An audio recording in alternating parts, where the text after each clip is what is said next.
All right, folks, here we go again. Let's try this. Maybe the third time will be a charm. So for our topics today for special claims for unpaid rent and damages, we're going to cover topics of resources, eligibility and timelines, submission requirements and helpful hints, documenting the charges,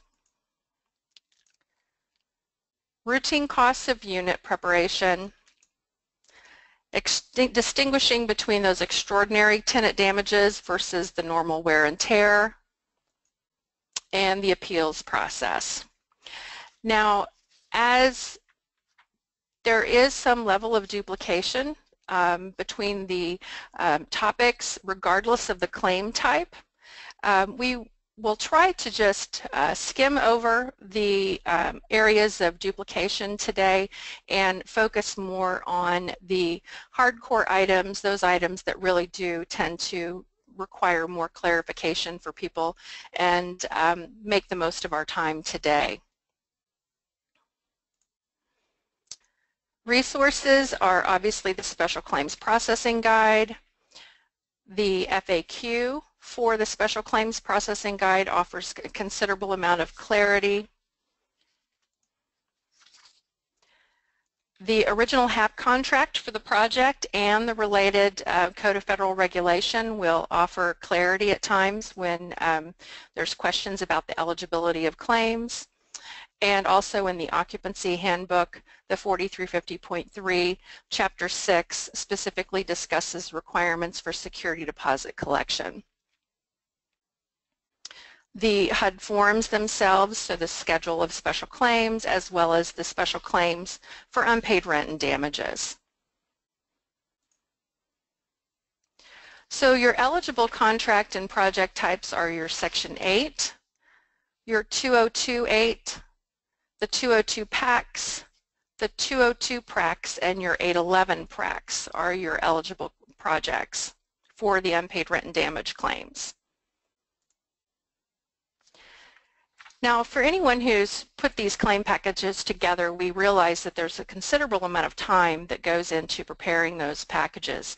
And so it only makes sense to submit those to either your HUD or your performance-based contract administrator for those that are going to pass. So we have an initial eligibility test recommendations that we encourage the owner agents and the properties to follow. First being that the unit is ready for occupancy. And we'll talk more about what that is after a bit. That the receipt from either HUD or your PBCA will be within HUD's 180-day submission deadline. That the household was a Section 8 recipient at move-out. There are exceptions to that. As an example, if the household was terminated for a failure to recertify, the property is still eligible to submit the claim. That the household's move-out is viewable in tracks.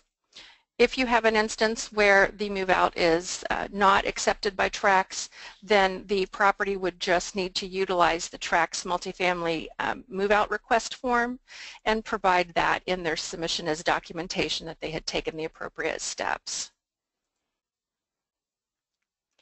For unpaid rent and damages, there are some additional initial eligibilities, and that is that the certified letter sent to the resident according to the requirements is included in the submission, and in that you want to make sure you're including the postmark. Also that all reasonable steps have been taken to collect the debt, and that is a requirement of the handbook.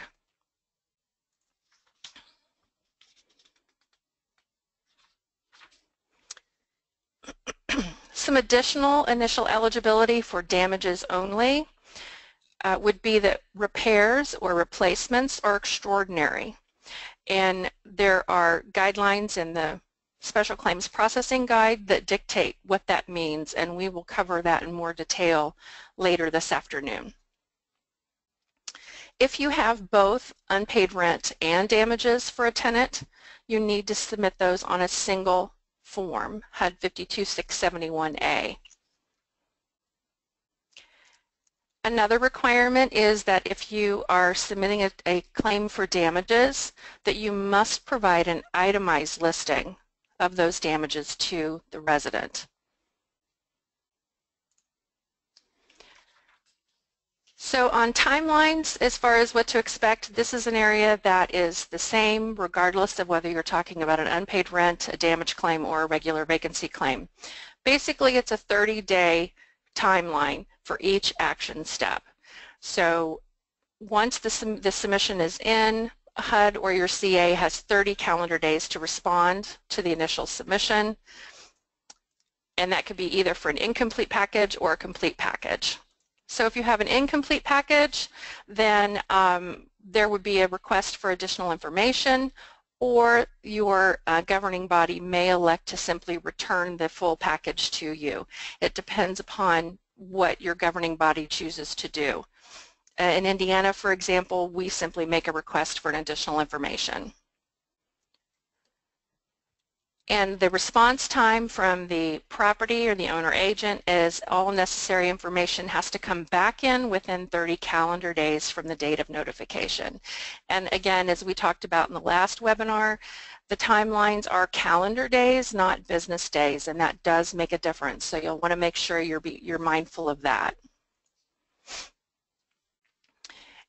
Any information that comes in outside of those timelines is results in a denial of the claim, and there is no further option for appeal. So just remember that you're dealing with calendar days. One of the things that we recommend strongly to our owners and agents is that they employ tracking methods for all of their submissions and resubmissions. So, you know, some governing bodies allow submissions to come in via email, so we recommend that you use both delivery and read receipts. If you were using regular mailing, then you would want some form of tracking mechanism that you can retain for your records in the event that there is a question about the timeline. So for complete packages, again, the hinge mark is 30 calendar days. So again, they would respond within 30 calendar days of receipt of the submission. And at that point, the response is going to include the approved amount as well as the special claim ID number. Any reduced claim would have reasons for the reduction and would also need to include your right to appeal.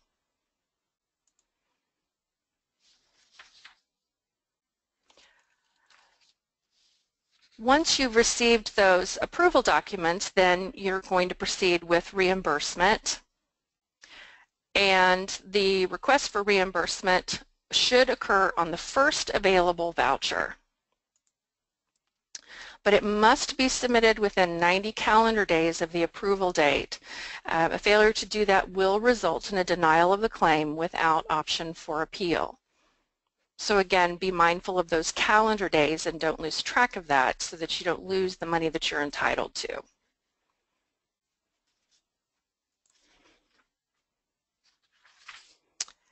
So let's talk a little bit about the submission requirements and some helpful hints. Your focus would be for the Special Claims Processing Guide. It would be Chapter 5.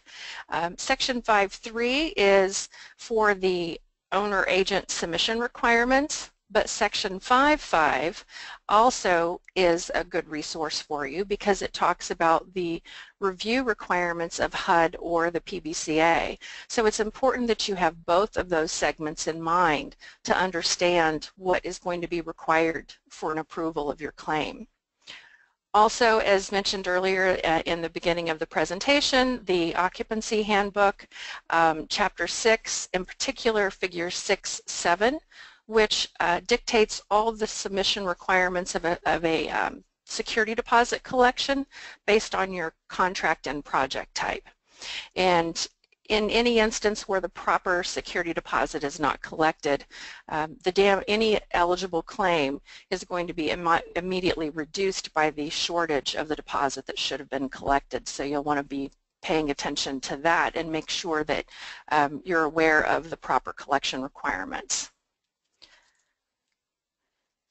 So things to do, many of the HUD offices or the PBCAs have their own checklists, and the guidebook does say that if there is a checklist employed by your governing body, that you will want to make sure that you're using that. Make sure that you include full contact information so that if there are any questions that your HUD office or your PBCA can follow up with you and give you an opportunity to cure any deficiencies. Signing and dating all of the required HUD forms is something that sometimes gets overlooked. I think, the site staff get really busy and, they're getting all of this paperwork together, and there's nothing worse than having a claim that is ready to be approved and simply can't be because the forms aren't signed. So make sure you were paying attention to that and getting those basics covered. We talked about initial eligibility, so on those forms you're only going to list the units that are eligible.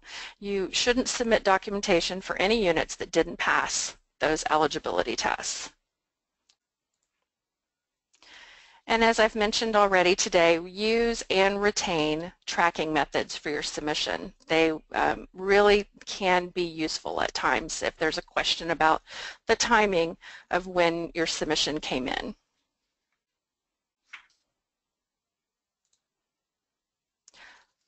So for submission requirements, the Move-In 5.9 copy is a requirement. Documentation that confirms the security deposit collection. And as I mentioned before, any eligible claim will be reduced if the full security deposit was not collected prior to vacancy. The security deposit disposition notice that was provided to the former tenant. In that, I would make a caveat that there is no exclusion for that requirement on unit transfers. So you do still need to have some form of final settlement of count to those former tenants, even if they transferred units. Documentation verifying that the unit is ready for occupancy. That your damage charges are fully itemized,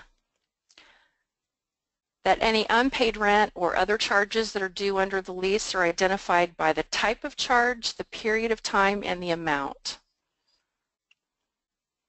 That the collection agency's first demand letter to the former tenant is included.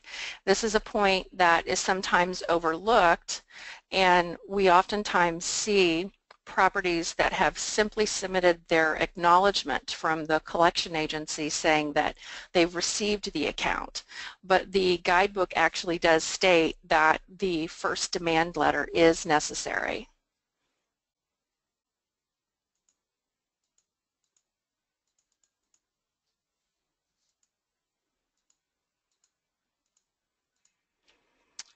Okay, so we have a question on security deposit. They're asking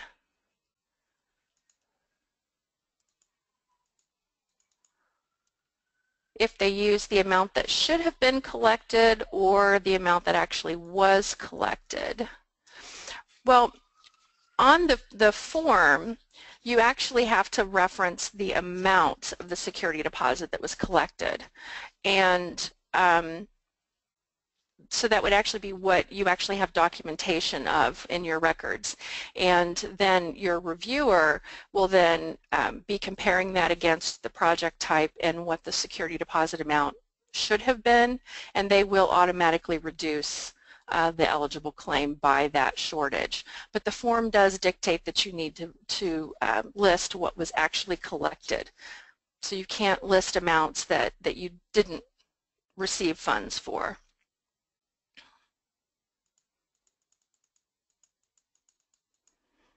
Okay, so moving on. In documenting the ready for occupancy date, We talked a little bit last submission and last webinar that the old language, for those of us that have been around a long time, in the 40 through 50.3 Chapter 9, when it used to include the special claims submission requirements, had specific language for start and finish dates, documenting each phase of unit prep. Well, when they modified the guidance and went to the special claims processing guide, they did eliminate that language. However, Appendix 3C, which is a sample vacancy reconditioning log that HUD does maintain in the special claims processing guide, implies that their intent is still for us to provide that information. And as example, if we look at the sample vacancy reconditioning log, this is just a small portion of it, but we can see that as example, on the maintenance, there is both a start and a finish date listed. So there is still that intent implied that they want all of that information. This is not a required form. It's just a sample recommendation. There are as many different versions of this form, I think, as there are owners and agents out there. So as long as the requirements for documenting the ready for occupancy date are being fulfilled, they should be accepted by the HUD or PBCA in most cases. If there are any areas of clarity, they would get with you and let you know where that would need to come. One of the big things we see with unpaid rent and damage claims is the requirement in the handbook says that the account has been placed with a collection agency and that they have attempted to collect the debt. And so by that, the reasonable interpretation is you have to allow time for that agency to work the account, for them to collect the account and collect the debt.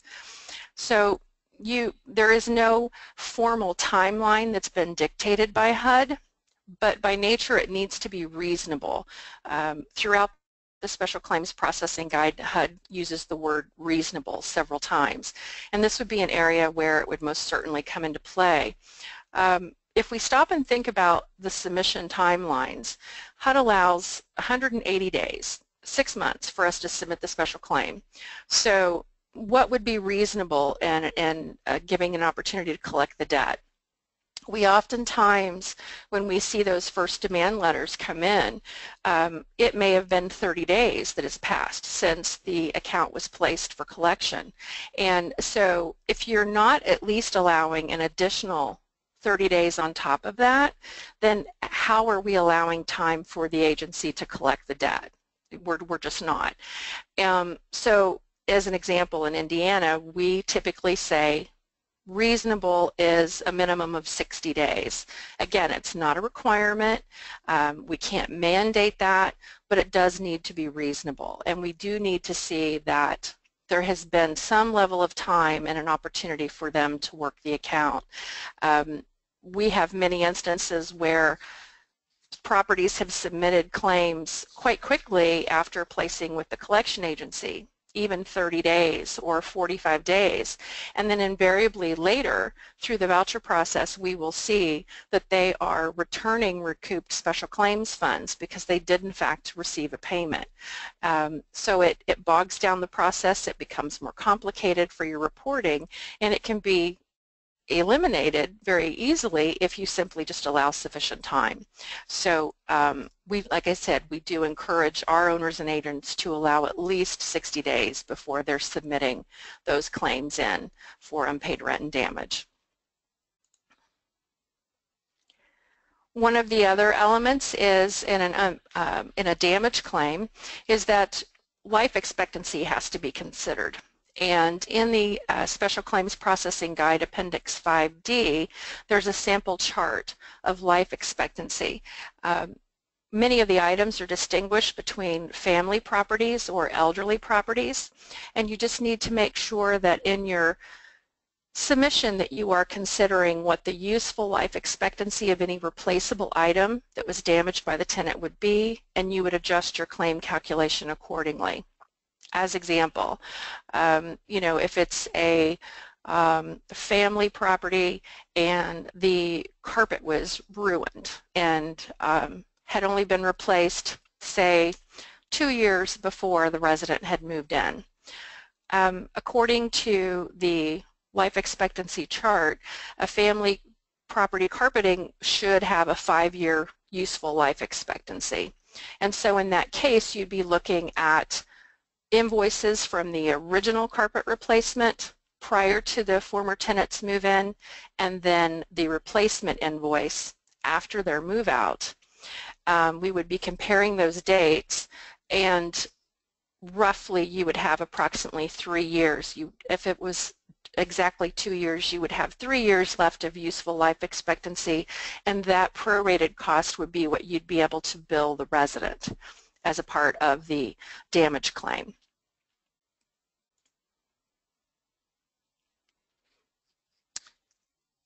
Now, there are at times questions on determining and distinguishing what falls under an unpaid rent claim versus a damage claim. And some of the most common questions are that unpaid rent claims include charges for the failure to return keys, late fees if they're allowed under your lease and state and local law, and also the big one is any damage charges that occurred during tenancy that were previously billed to the resident but that were unpaid at the time of move-out. Those then become a part of an unpaid rent claim instead of a damage claim. Now, an important caveat on these items is that for 2028 properties, 202 packs, 811 PRAC leases, those 3 types of projects, they do not allow charges for late fees, return checks, or unreturned keys. So be mindful of that if for those project types you cannot include those in special claims. It's prohibited by the project type.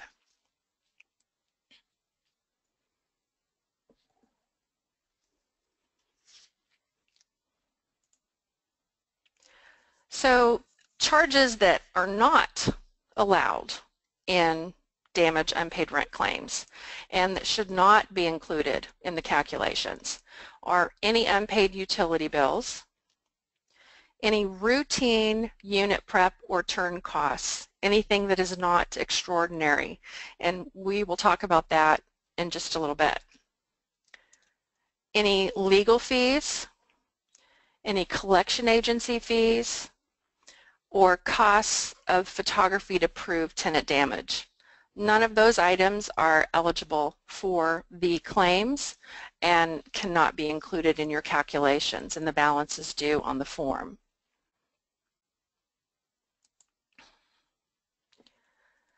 So for claim amounts, they're detailed in the Occupancy Handbook in Chapter 3, specifically Section 5.3. They are identified by project and contract type, and there are quite a few distinctions based upon the project and contract type. We all have access to that guidebook, so I'm not going to go into all of those details here today, but just ensure that as you are preparing your submissions that you are keeping that in mind to ensure that your submission is fully compliant.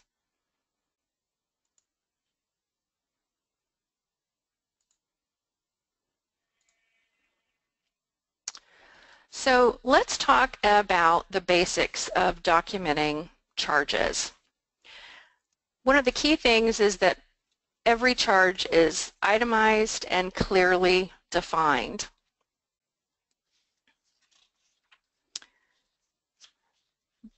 That any unpaid rent or other charges that are due under the lease are identified by the type, by the period, and the amount.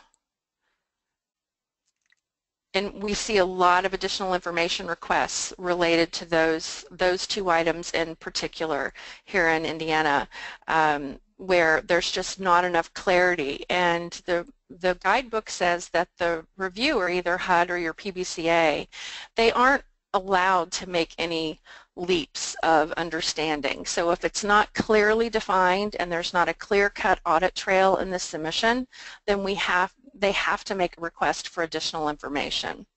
And so those are areas that you really want to pay attention to and recognize that the person on the other side that's doing the review has no history with the property, not really, or with the residents' history of charges or what may or may not have happened with that resident. And so everything has to, all the documentation and all the paperwork has to speak for itself and has to clearly explain and define what those charges are, when they occurred, and support their eligibility. That move-in and move-out inspection sheets are fully notated and signed. If the resident is not able to sign, which we realize is very common, you just make sure you've made a notation that they were unavailable or either unavailable to sign, refused to sign, whatever the case may be. These move-in and move-out inspection sheets really become a critical element in supporting damage claims. If you have a move-out inspection sheet that comes in with barely any notations, and then all of a sudden you see a submission with several damage charges, then there's a disconnect. And so from the reviewer's perspective, they're looking at the submission saying, I can't get to these charges based on the submission and based on the documentation that you're giving me. And so this is where your move-out inspection form in comparison to the condition of the unit from the move-in inspection, and also where the documentation you use to support your ready for occupancy date can really make the difference in supporting your claim, especially when there are items that are extraordinary. They're truly above and beyond. And when you have those items fully notated and the extra work that was required to turn a unit, it can make a huge difference. It can be the difference of a reviewer having a complete disconnect and not being able to connect the dots and get to where your charges were and say that yes, this charge is fully supported, or being able to say, I understand, I completely get why it took so much time to prepare this unit, why so much cost was involved in preparing this unit. And so those are the types of things, they're tools for the property, and if they're properly used, they can increase the ability of your claims to be approved.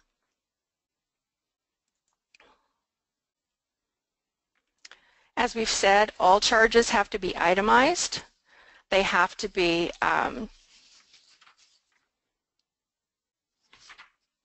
so we'll want to make sure that we're staying focused on that everything is itemized, everything is clearly defined. When we're talking about damage claims in particular, they're one of the most challenging claims to put together and also to review. And so this is where your invoices and receipts, where they will include either the date or the dates of the work, include a unit address, and the summary of the item or the work so that they can be clearly identified and traced back to the unit in question. That charges to repair damages are reasonable for the work described. And this is actually straight from the guidebook. It actually, the HUD does actually state that all of the charges are reasonable for the work to be, that work is described.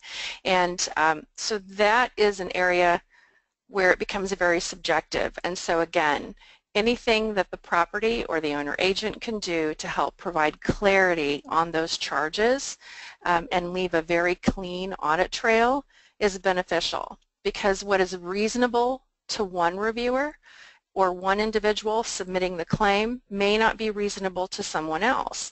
So again, we're looking for as much clarity and as clean an audit trail as would be possible. When you're talking about damage charges, pictures are always a great idea. They're truly recommended to help support the charges and the unit condition.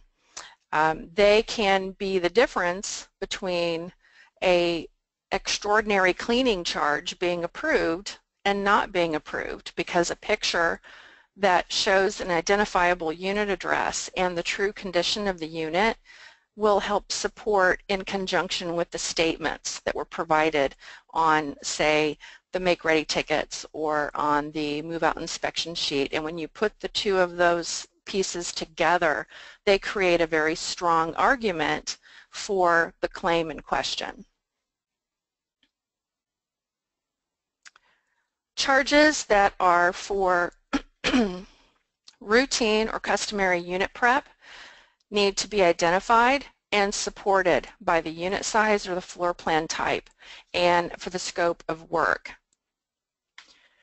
This becomes critical for the scenario where you do have extraordinary damage or extraordinary cleaning that is required.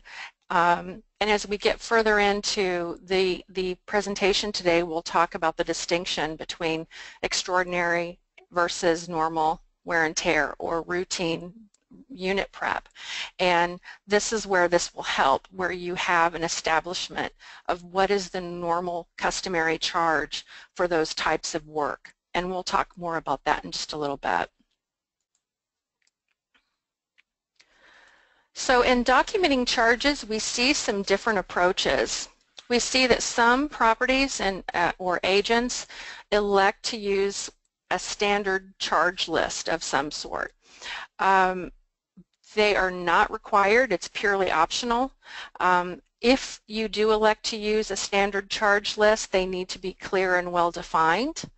They need to be signed by the resident and the property.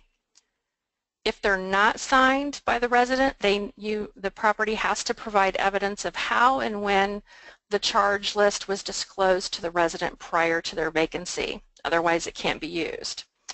And lastly, if the property elects to use a standard charge list, then it has to be used consistently across the board. For clarity, what we're referring to as a standard charge list, there are some management companies who have elected to create a document that dictates all the customary things that you would see, that if you move out, item 1's not done, this is what we're going to charge you. If you move out, your unit's not cleaned, this is how much we're going to charge you for this particular floor plan type. If you move out and we have to remove personal items from your unit, we're going to have a standard trash out charge that's per load, per ban, those types of things. You know, so if you elect to use that, then that's, you know, it has to be clear and would be used across the board, but it also needs to be disclosed to the resident.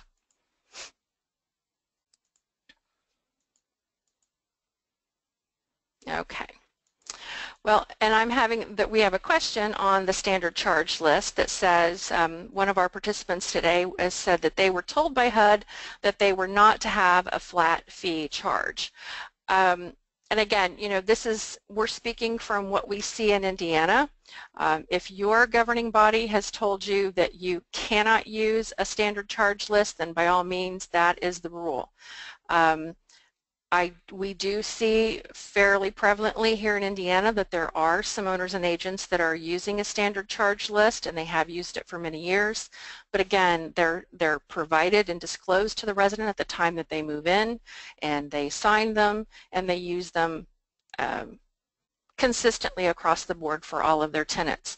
But again, it's a matter of what your local HUD office says is allowable. We certainly aren't going to contradict that.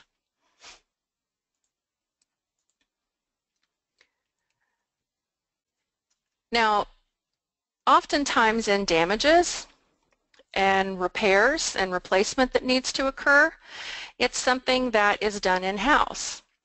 And so we have to look at ways to be able to support those charges as well. So ways that you can document, as an example, if your repair or replacement was completed through maintenance stock inventory, that's not uncommon at all. You know, screens as example, you know, the screens were torn and had to be replaced, or the blinds were damaged and had to be replaced. Oftentimes, you know, maintenance may already have those in stock. And so simply what would be reasonable to support that charge would be a copy of the invoice from a supply purchase, and then have the item identified, and then we would just simply, if the invoice didn't identify a per unit, per item cost, then that would need to be provided on, and it can be calculated and handwritten. As example, I have one agent who their maintenance staff routinely, rather than buying screens completely pre-made, they have the supplies from stock and then they rescreen and do their own work in-house. And so in that particular instance, there was no per unit per item cost identified. So they would simply provide an invoice that showed the supplies necessary that were highlighted for the screen replacement, and then they actually just wrote it out on the invoice that identified what the total cost ended up being based on the supply purchase. So there's lots of ways you can make this happen. It's just a matter of getting some level of documentation that can be traced and that seems reasonable and makes sense for the charge.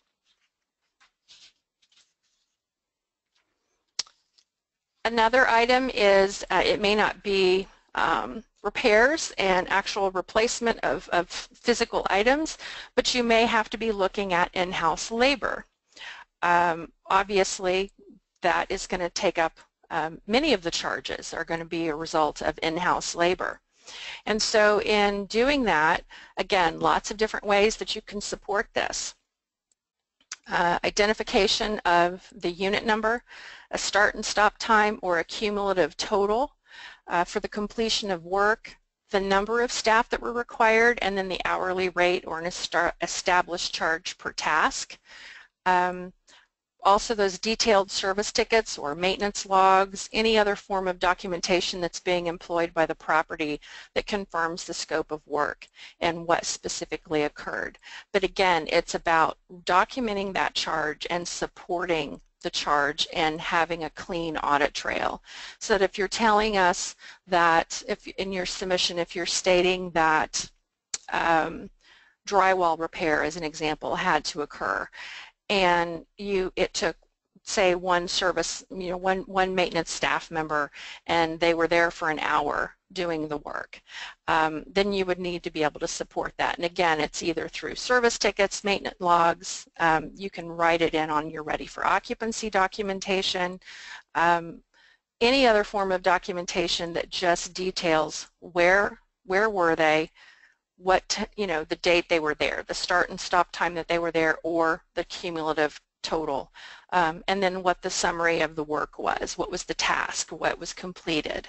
So again, it's just a way to support and connect the dots of what the charge was on paper.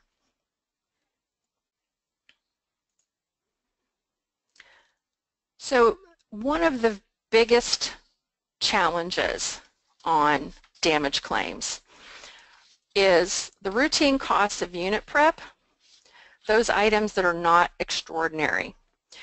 And so it's what can you bill the resident versus what can you put in a special claim reimbursement. And recognizing the distinction between those two.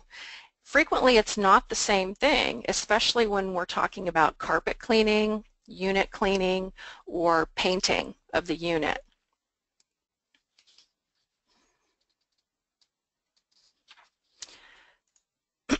And where this becomes dictated is in Appendix 5C in the Special Claims Processing Guide. It talks about costs that the owner incurs. And it says it refers to charges that are not allowed in claims, but you cannot include in the calculation that goes onto the form. And that would be any normal cost of unit prep for reoccupancy.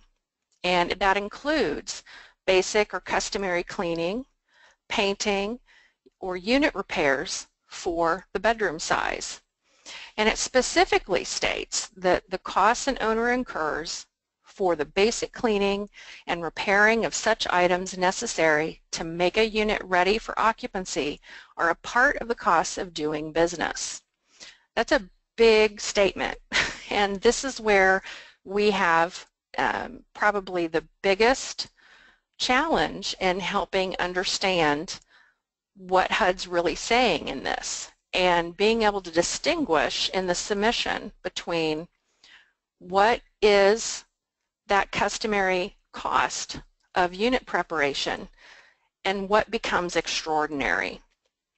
So this is where our challenge from both sides, both from the owner-agent side, the property side of putting the claim packet together, and from the reviewer side, and being able to support that, yes, this is reasonable, yes, this is an extraordinary charge. And so this is where we spend a lot of time working with our owners and agents and reviewing the submissions and trying to get to the same page.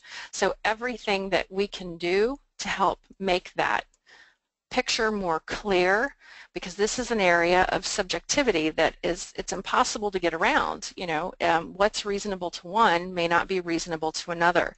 But when you look at the language that simply makes a blanket statement that so much of basic cleaning and repairing items in the unit necessary to make it ready for occupancy are a part of the cost of doing business and are not eligible for special claim. That's not to say that you can't bill the resident. You most certainly can. If your lease says, and state and local law says, that you can bill your resident, then you absolutely can bill your resident for those items.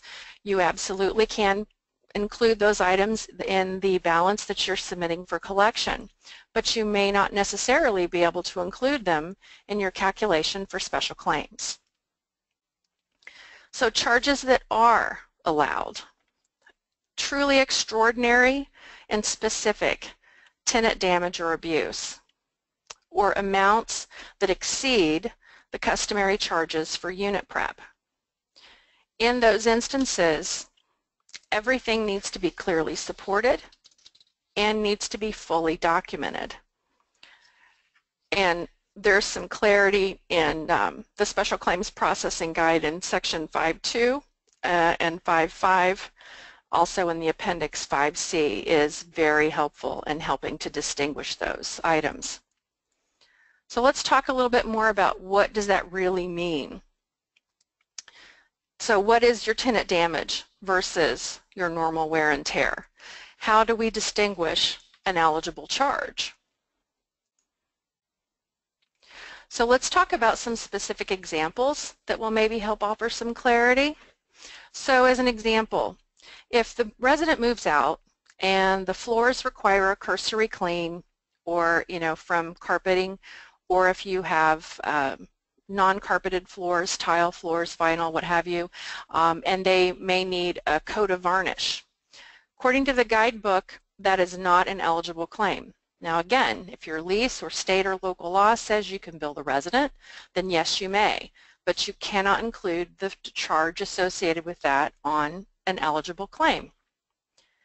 What you can include is if the floors require additional cleaning, and or you've got those vinyl floors that have such buildup that they need to be stripped and a lot of extra elbow grease to get them clean, then what is eligible is the amount that exceeds the customary charge.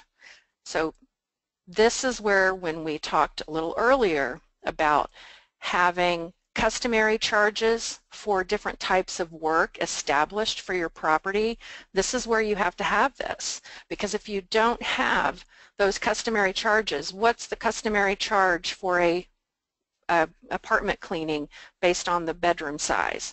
What's the customary charge for the floor cleaning based on the bedroom charge, the bedroom size? Or specifically, if you want to break down, what's your normal charge for an oven clean or a refrigerator clean or a bathroom clean, those types of things.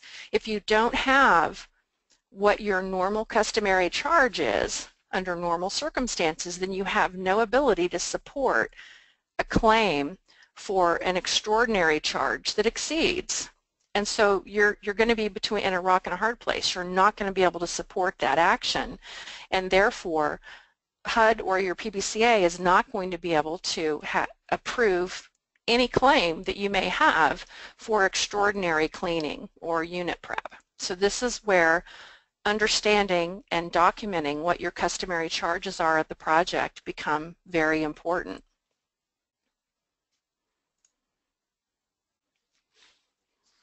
Another example, kitchen or bathroom. Obviously, it's something in the industry we see. It's very common. If the kitchen or bathroom is left and it's very dirty with heavy buildup throughout, then again, what would be eligible is the amount that exceeds a routine or customary charge. So if, example, your customary charge for a bathroom cleaning for that unit size is $50, but the total charge was $75, then again, if your lease and state and local laws allow, you can bill the resident for the full $75. But on the damage claim, you can only submit the $25 that exceeded what the customary charge was. Only the $25 would go into an eligible claim calculation. If we flip that and we talk about the in-house labor, if your cleaning is being performed in-house, if typically it takes one person 30 minutes, but in this instance it took 60 minutes to complete, then the additional 30 minutes would be a part of the eligible claim. And so again, from our earlier discussion when we talked about being able to support your man hours and what that breaks down to in cost, this is where that comes into play. You need to be able to support and the cost breakdown of one man, additional 30 minutes, and what that charge is going to look like, so that your reviewer from either HUD or the PBCA would have the ability to approve that portion of the claim, provided all documentation was there.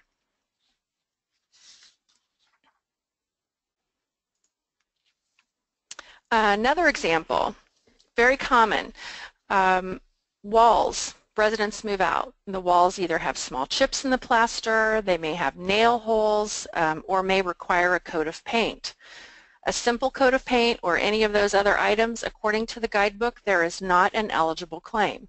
Again, you may be able to bill the resident for that if your lease and state local laws say that you can, but it is not eligible to submit as a part of the claim calculation. If the walls, conversely, are tainted with markers, crayons, or stickers, which we see a lot, especially on family properties, the nicotine stained walls, painting of an unauthorized color, additional drywall repair, those again are eligible costs, anything that would go above and beyond the customary charge for the walls. So like as an example, if the resident moved out and you're either going to need to put on a coat of Kills or a second coat of paint to either cover nicotine or an accent wall or an unauthorized color, then that would be extraordinary. So that portion of the cost would be eligible on the claim.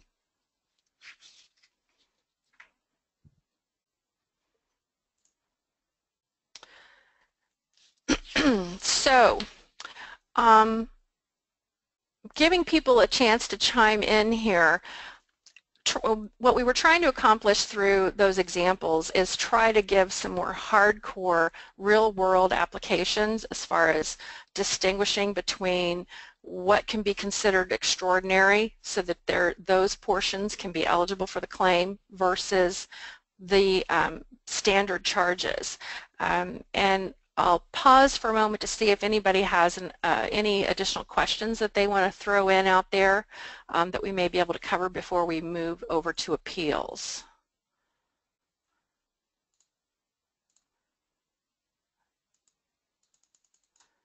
I'm not seeing anything come in just yet, so we'll keep going.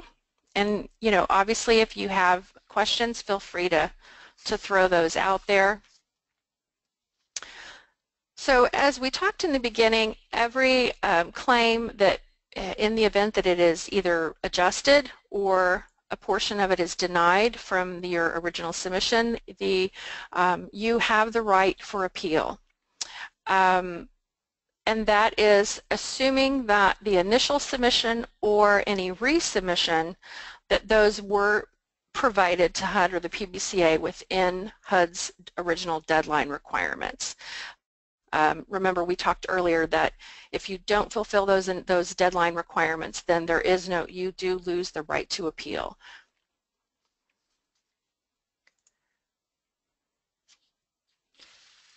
Appeals also have to be submitted within 30 calendar days of the date you receive your determination.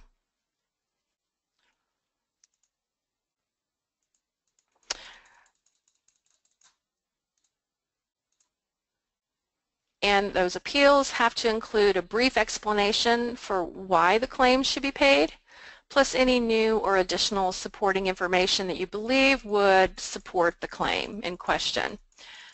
Okay, we're saying that you've got possibly a few questions that were earlier, so let's scroll back and see if we can find any.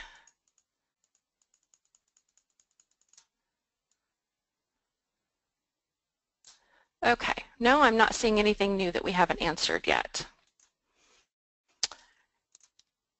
If you are submitting an appeal, it's important to make sure that any portion of the claim that you received as either approved in full or approved with an adjusted amount, that you have to delay requesting the voucher reimbursement until you've gone completely through the appeals process and your final determination has been provided. The reason for this is that HUD requires unique special claim ID numbers, and so those special claim ID numbers can only be reported to TRACS one time, and so this is why we need to make sure that you wait for the full process to come through. Now, when you are submitting your appeal, HUD or the PBCA has to respond within 30 calendar days of receipt.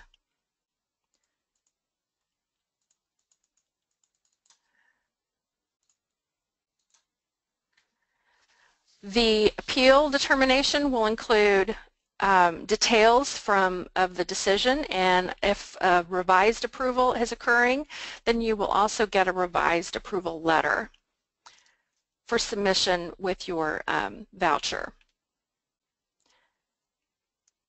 When you receive these documents, any approval needs to be put onto the next scheduled voucher. But as we said earlier, it must be requested within 90 calendar days from the appeal determination. If not, it's ineligible. So that covers our damages and unpaid rent clarity today. Some things that we wanted to share with you that for our owners and agents that are in Indiana, we are partnering with AHAIN, and we're going to be holding an update conference in April on the 18th and 19th at the Sheridan and at Keystone of the Crossing. It's 2 jam-packed days full of some great information that cover a wide perspective of topics, both from that I think will be very beneficial to property staff, including maintenance staff as well. So you may want to, if you're here in Indiana, you might want to take a look at the link, and there's a full brochure that was updated just today that has all of the summary descriptions of the sessions and all the news that's going to be shared with you, but it should be really great. We also have AHM sessions from Quadel, our assisted housing manager sessions, and some of those upcoming sessions, there's one in Columbus, Ohio in March, and in Chicago in April, and also in New York in May. So for those of you that are interested in the assisted housing manager session, check out those availabilities at quadel.com/AHM. You can get registered and get all the information you need to expand your knowledge and get your team up and running.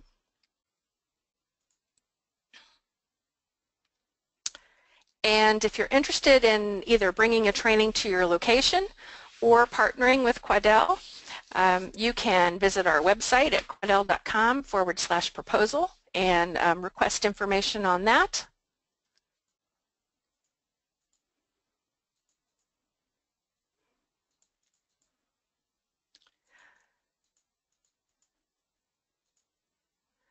Okay, we've got a question that's asking about where to send in the submissions.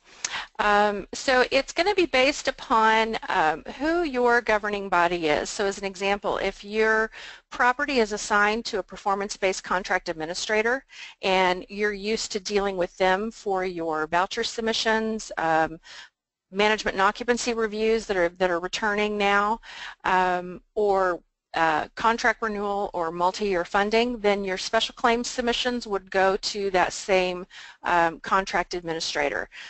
They would most likely have an individual or a department that would be identified for those submissions, and you would just reach out to them and ask, you know, who they would submit that to. And if not, if you're not dealing with a performance-based contract administrator and you are dealing exclusively with HUD, then your special claims submissions would go to HUD, and most likely it would be the property's account executive with HUD. And so again, you would just need to reach out to them to ask and find that out. For Indiana, and for properties that are assigned to Indiana Quadel specifically, we do have a specific division that does all of the special claims processing. It's centralized. We also have specific checklists. So for any of you that are dealing with Indiana Quadel as your PBCA, feel free to reach out to me. My email was at the beginning of the presentation, which you'll have, and we can get those checklists to you if you would need that.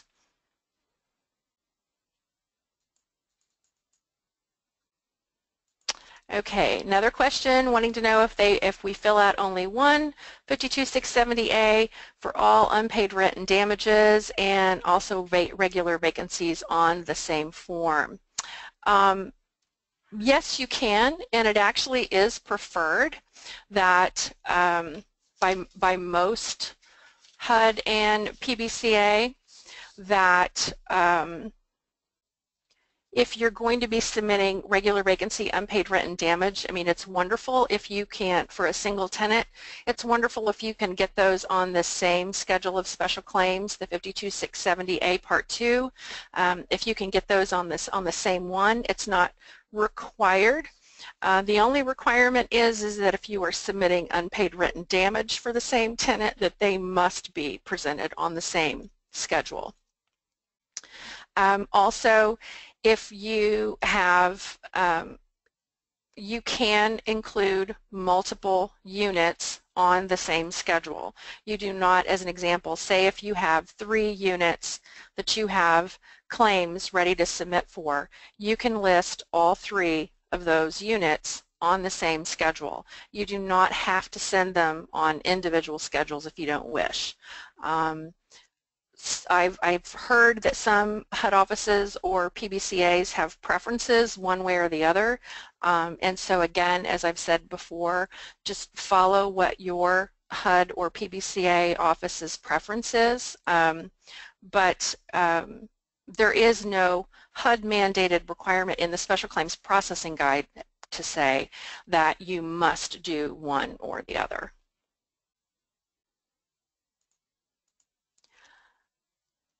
Let's see, going through some of the questions.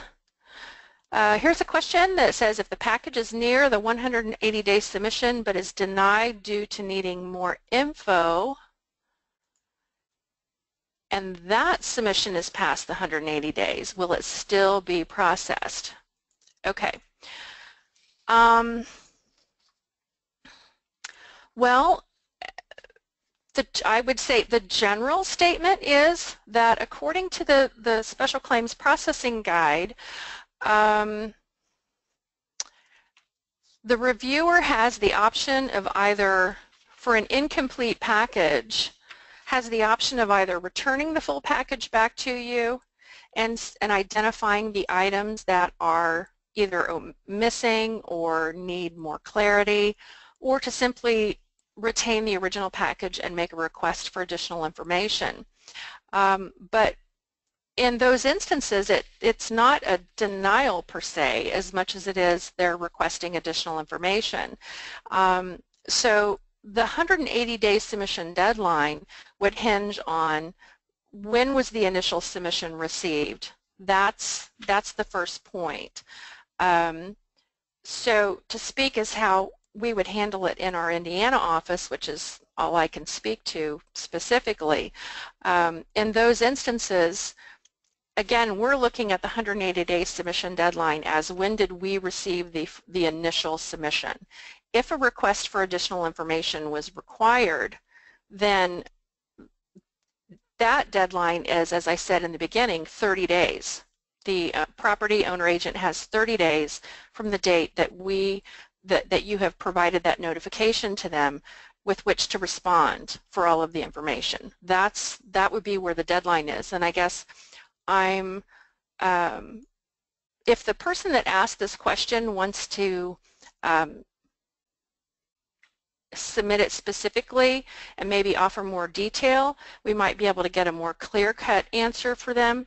But based on the way the question was posed, it seems as though it would be an initial submission followed by an additional information request, in which case the timeline is the 180-day submission deadline is hinged on when did the initial submission come in.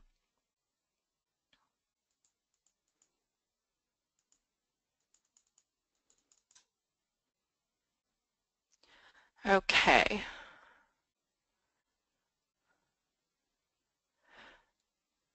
So I'm not seeing any additional questions at the moment.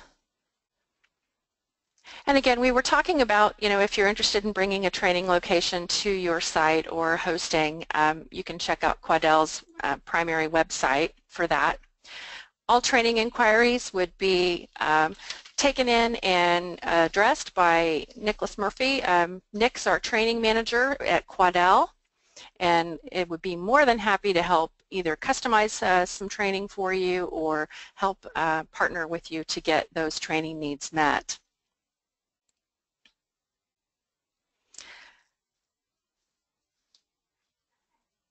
And we have ended a little early today, which I expected because we were going past some of the duplicated pieces from the vacancy claim webinar.